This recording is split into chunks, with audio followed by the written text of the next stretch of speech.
So I'm sure all your listeners have heard of and most of them have experienced jet lag, but we've been missing a piece of the science behind jet lag since, research started on it, nearly 100 years ago when long distance air travel started, which is to say that based on work I did with the Navy SEAL community and then validated some of with some fighter pilots and then have since really extensively worked on with pro sports and now commercial. When you take off in a plane, it's like climbing an 8,000 foot mountain in 15 minutes. And there's elements there of like altitude and decompression sickness because the rapidity with which you drop that pressure. And then you're breathing air that has 26% less oxygen in the cabin than you're used to. And both of these effects are causing oxidative and then inflammatory stress on your body.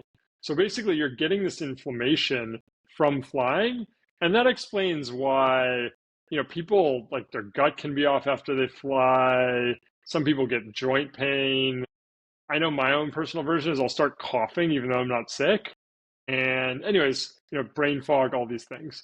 Also in the research literature, we see, for example, people get more blood clots when they fly, and blood clotting is an inflammatory process. There's a higher risk of autoimmune disease relapse after flying, obviously inflammation.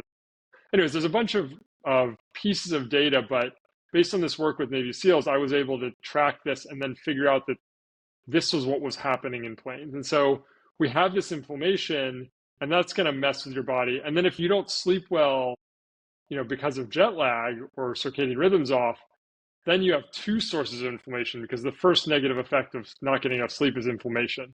And when you get two inflammatory hits, it's not doubled as bad, it's an exponential. So it's much, much worse.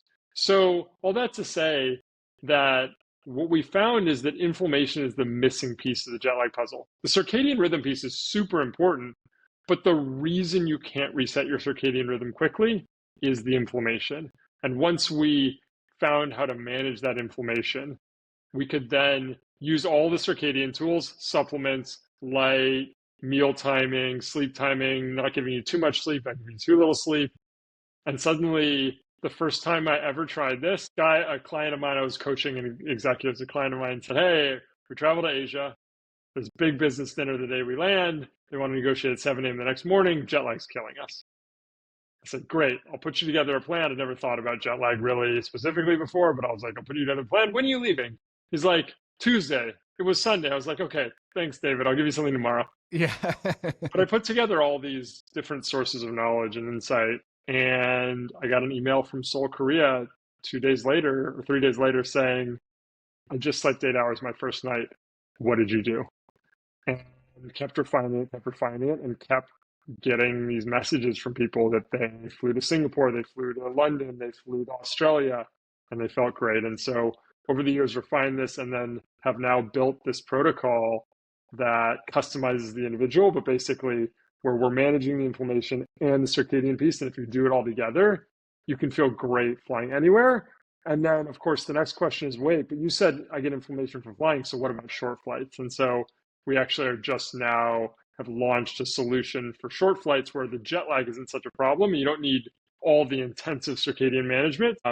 All that to say, the short answer to your question, that was the long answer. The short answer to your question is because flying causes inflammation, and inflammation takes a real toll on our body and brain.